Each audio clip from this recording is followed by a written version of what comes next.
existem algumas situações inusitadas nas quais você compôs música, né? E eu tenho recordação de pelo menos 3 situações delas, da qual eu estava presente.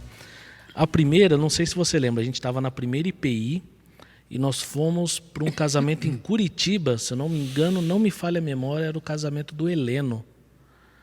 Não, foi Nivaldo e... Do Nivaldo. Nivaldo e... Peraí, que já vai vir o nome dele, mas não era o Heleno. Não. Mas nós fomos num casamento em Curitiba. Isso, foi lá. E aí a gente saiu para poder fazer um passeio e você acabou ficando trancado dentro do quarto. Fiquei mesmo, fiquei. A segunda situação, que você mesmo já contou há algum tempo atrás, que você estava se dirigindo para um casamento e no caminho você... Opa, esqueci que eu tenho que fazer uma música. Não, na verdade foi o seguinte, o casal chamava-se Jair e Flora, eles eram da Shalom, aliás, eles eram da Filadélfia, que foi a minha primeira igreja lá em Santo André. E eu fiz o acompanhamento, eles iam casar, eu fiz acompanhamento deles e tal, e no aconselhamento eles me pediram, porque eles sabiam que eu sempre fazia. Pastor, o senhor não faz uma para nós? Faço. Acontece que houve algumas situações naquela ocasião que me fizeram... acho que foi a época do acidente com o olho da Amanda. Então aquilo tomou um pouco da nossa atenção. E eu esqueci. Realmente eu esqueci de fazer a música. Quando foi no dia do casamento, o casamento ia ser realizado na Igreja Presbiteriana de São Caetano, centro de São Caetano. E aí eu estou fazendo a ordem de culto, isso era mais ou menos umas 3h30, 4 horas da tarde, o casamento eu acho que era 6 ou 7 horas da noite. Aí eu comecei a fazer a ordem de culto do casamento e eu me lembrei, aqui tinha que entrar uma música que eles me pediram. Mas faltava tão pouco tempo que eu falei assim, como que eu vou fazer uma música agora? Mas eu também não queria chegar lá. Eu não queria chegar lá e dizer, olha, eu não fiz a música. E eu falei, então vou fazer o seguinte, eu vou fazer um negócio em 4 linhas, só para não dizer que eu não fiz nada. Né? Mas Deus me abençoou tanto que eu escrevi a música, cantei. E algum tempo depois, a Rádio Transmundial quis me ajudar para eu gravar o primeiro disco, Poemas e Canções, e o João Alexandre foi quem fez a escolha final.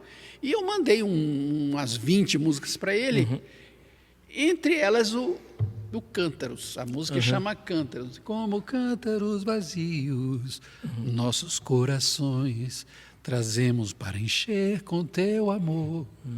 Como a águia nas alturas busca proteção, as nossas almas buscam teu altar e encontram paz em ti, Jesus. Que haja graça em teu olhar para o nosso lar viver feliz. Então era música simples, mas o João Alexandre, quando ele pegou essa música, eu vou gravar. Eu falei, não, João, essa música é muito simples. Ele falou, rapaz, deixa comigo. E realmente ele fez um arranjo maravilhoso, e muita gente cantou essa música em vários casamentos, então foi uma sorte. E lá em Curitiba eu fiquei preso e fiz uma música. Foi? Nivaldo e Simone, o nome, agora eu lembrei do nome, Nivaldo e Simone. E você compõe assim sempre... Como é que é? É sempre assim de forma inusitada, surge uma situação, ou você realmente tem que parar, refletir, bom, agora eu vou sentar e vou compor uma música? Eu acho que tem fases, sabe, Daniel? Tem fases. Quando eu era adolescente, lá para os meus 17, 18 anos, hoje eu vejo assim que era uma fase assim, extremamente rica. Eu acordava com uma música na cabeça e fazia. Eu nunca fui letrista. Eu reconheço isso. Meu irmão Estênio, realmente, ele é um poeta completo. Ele faz uma letra que é uma coisa incrível. Eu faço o básico, assim, do básico, entendeu? Não tenho...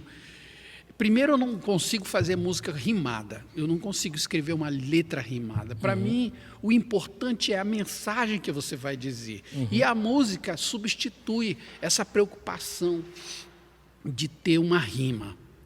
Mas eu olhando para trás, eu vejo que no começo, assim, eu não tinha muita preocupação se a música dá certo, se não ia. Eu simplesmente sentava, pegava o violão, via uma frase musical, eu imaginava um tema e ia escrevendo ali, fazendo, de repente saía. Mas eu fazia 2, 3 músicas por dia.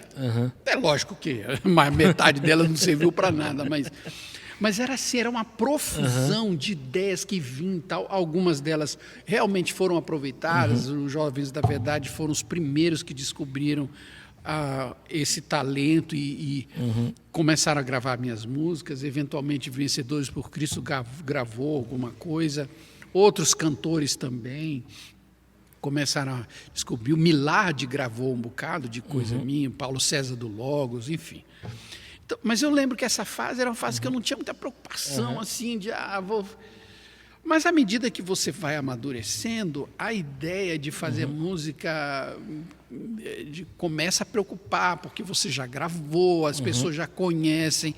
Então você começa a ficar mais exigente. Quando você tem um tema, por exemplo, você tem um casamento, você vai escrever uma coisa para aquele casal, tem que pensar. Quando você vai fazer uma música de conferência, tem um tema, você tem que dizer alguma coisa dentro do tema. Então, esse tipo de trabalho não dá para você fazer, hoje eu quero fazer. Não, você tem que pensar, tem que pensar numa linha melódica, tem que pensar, se é para ser uma música congregacional, você tem que fazer uma música que o povo consiga cantar sem dificuldade, né?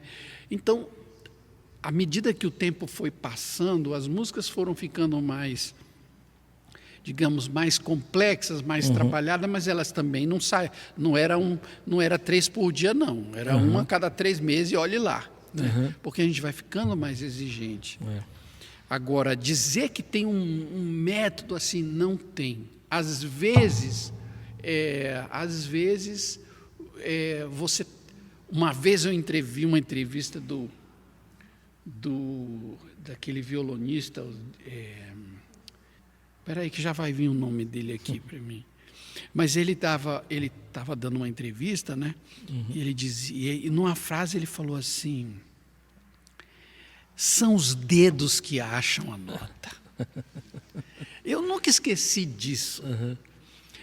São os dedos que acham. E de fato eu descobri isso, né? Você pega o violão, eu toco raso assim, o básico do violão, mas eu pego e eu vou fazendo alguma coisa, os dedos acham. Então começa nos dedos, aí tem uma linha melódica, tem uma sequência, penso num tema que cabe naquela música, mas às vezes isso é um processo meio gracioso de Deus. Um dia desse, por exemplo. Um dia desse, o Stênio fez uma música que ele acabou gravando, chama Aqui Não Toco Não, mas eu chamo essa música de Cativeiro, Cântico do Cativeiro. Porque ele fez uma música baseada naquele texto, né, junto aos rios de Babilônia, nos assentávamos e chorávamos e tal. E ele fez a primeira parte da música, e a música terminava assim, dizendo assim, o feitor me pede para eu cantar toada, mas aqui não toco, não. Como em terra estranha entoar louvores, belos hinos de Sião. Aqui não toco, não. Aí eu falei, pô, mano, como é que você vai terminar uma música desse jeito, cara? Deixa eu completar. Eu falei, completa a música. Ele disse, completa você. Eu falei, não, mano, não era assim. Não, agora você tem que completar. Daniel, isso não acontece todo dia, tá? Aliás,